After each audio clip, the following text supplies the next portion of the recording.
motion are necessary in order to repair damage suffered on Shady Hill Drive over the course of this winter. We encountered a water main break that, because of the frozen ground, was not evident for a long enough period of time that it succeeded in undermining about 200 feet or so of the side of the road. That condition has been fairly stable through the winter, but now that the warm weather is coming and the road bed is beginning to soften up, we don't want to find out how far it goes simply by finding out where the cars fall into the ditch. So it's necessary to perform this repair. The price is as it was stated, and it will be paid for from the water enterprise. Is there any further discussion? Chair sees no one seeking recognition. Therefore, on the main motion under Article 8, all those in favor, please say aye. Aye. Those opposed? Unanimous. Article 9. Mrs. Belmonte. Mr. Moderator, I move to transfer the sum of $250,000 from the earnings of the Hillview Country Club to the Stabilization Fund. Said amount is reimbursement of funds advanced to the Hillview Commission under Article 4 of the Special Town Meeting on January the 19th, 1988.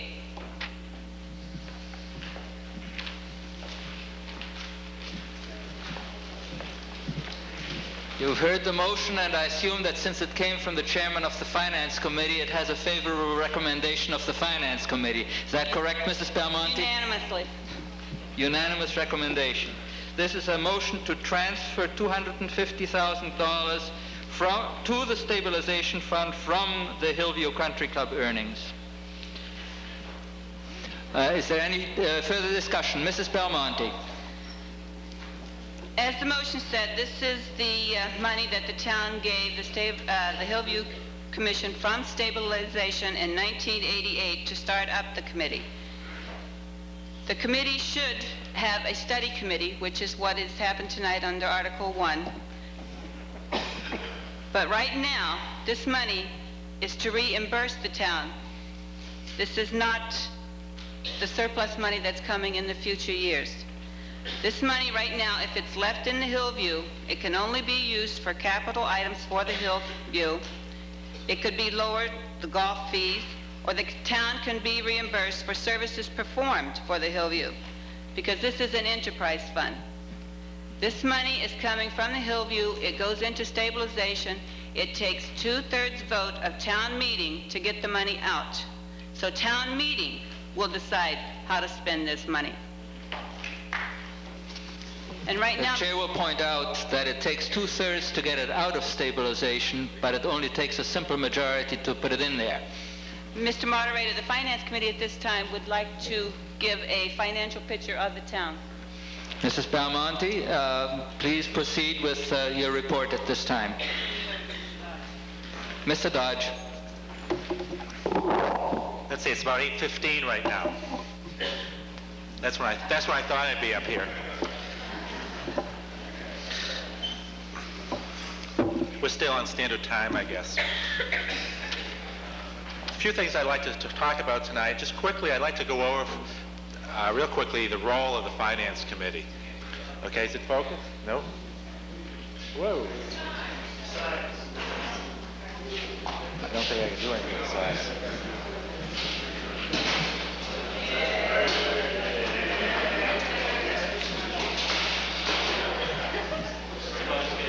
Can you see it? I'm sorry if you can't.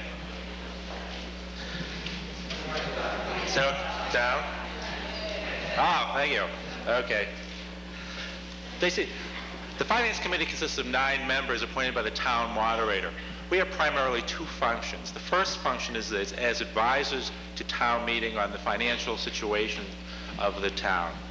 We basically review all the budget details in order that each and every member of the town does not have to do that. And that pretty much consists of these 3 thick binders sitting here on this table. That's pretty much the detail behind all the budgets. Our responsibility is to go through that and save each and every one of you from having to do that. The second thing is managing the reserve fund. Each year we set aside an amount of money that we, the Finance Committee, vote on certain situations, extraordinary and unforeseen situations that come up.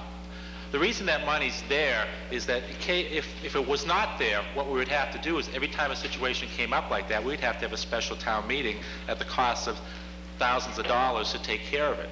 So in other words, our role there is to vote in the manner in which we think town meeting would have acted. Okay. One of the points I want to make clear is the fact that what we are not. We're not town government experts. We're not education experts. We're not even financial experts. What we are is ordinary townspeople, a subset of town meeting. We're interested in the overall well-being of the town, and we try not to serve any special interests. Oops, lost it. Ta-da. One of the things we did do this year as a result of town meeting action last April and last October is that we were reviewing the format of the warrant.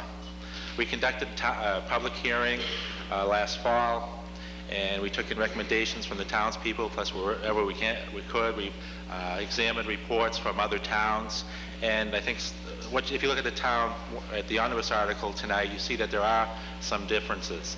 We have put narratives in between certain line items. We've tried to describe different things that happen. If we give you a little narrative on what each department is, how many people are in it, etc.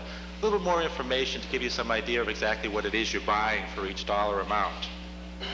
The major thing that we did do this year is the change in the manner in which we are dealing with salaries. In the past, we have always had two separate line items called a clerical pool and non-union salaries. What we did is we took all the salaries out of each department and placed them into these big pools, as we call them. The philosophy was there is that if the need be, you can move the people over to the certain situations where they're needed. For example, if you need some additional people over this department, you move them over there, etc. What we really found out was the fact that really they don't move around that much. They're pretty much assigned to the departments and stay there. So what we've done is in this budget is we've put all of the salaries for a particular department underneath that department. So for the first time when you're voting on a department budget, you're going to see the total cost of that department.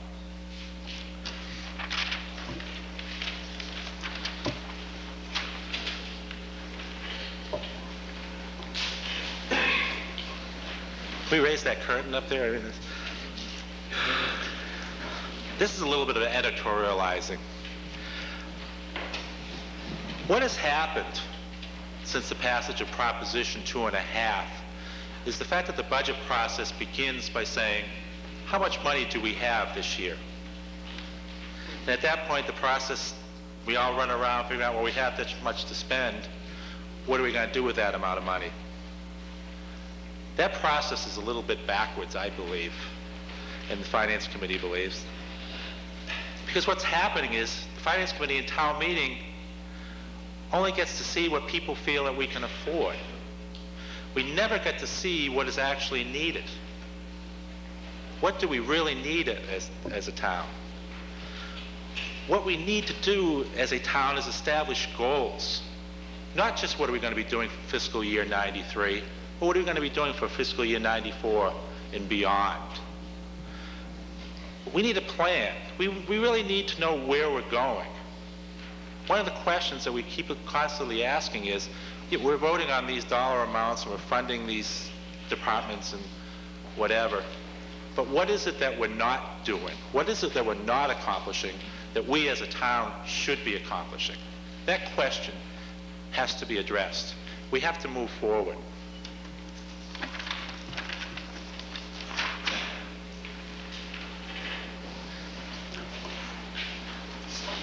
The other, as a direct result of having a plan and having a direction, I think will prevent us from getting into the situation of us versus them. We want to stay out of that situation at all costs, and we have to, establish our priorities and find what is needed. and what is justified. Capital also falls into the same scenario. We need to know what our 5-year plan is, what we're going to do this year, what we're going to do next year, and out for a few years, and what are the funding sources going to be. Again, what's the question is, what's not being done? Well, now I want to get into some numbers for you. Really what we're doing this year, and what we did last year, first I'm going to start with 1992, the current fiscal year we're in.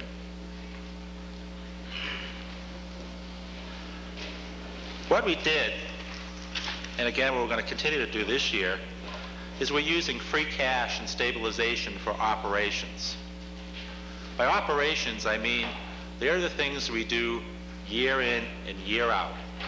When we put that money into operations, we're going to need it next year, and the year after that, and the year after that. Stabilization was originally intended to be for capital items and one-time occurrences of spending. If we look at this right here, between the April and October meetings last year, we put over $600,000 into the operations side of the town. What that does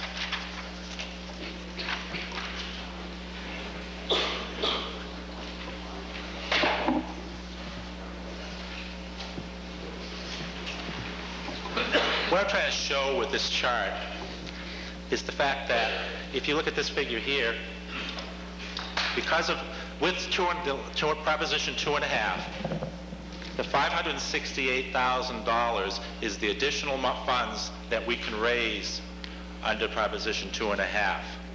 The $115,000 is the money we're also allowed to raise because of growth in the town. So that means over the last year we can raise an additional over $683,000.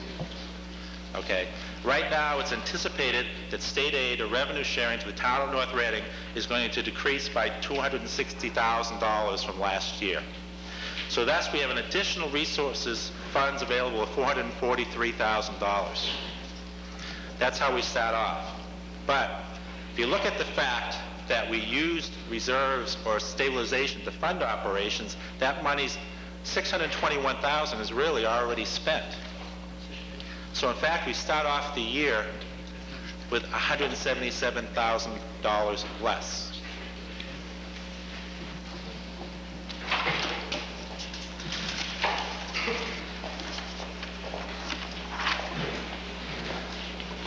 Now we're talking fiscal year 93. We're continuing down the same path.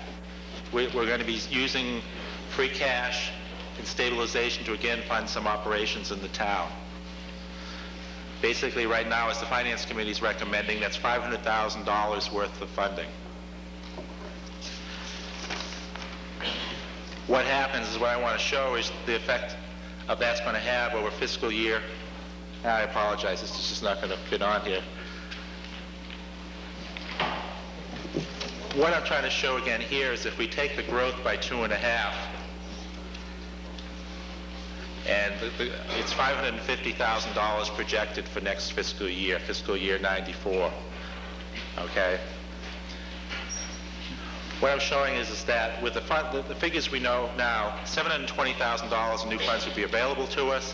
By spending $500,000 of reserves this year into the operations budgets, in fact, next year we'll start off with only $200,000 more to spend. What I'm really trying to demonstrate is that we are really, the way we're funding the budget, we're really heading off down to one of two paths. We're either going to turn around next year and start taking out some of the things we added this year, or we're headed down for a general override of Proposition 2.5. The town has done very well to, I think, to survive this long as it has over 10 years without facing an override. But the net result is that if All the recommendations go as the Finance Committee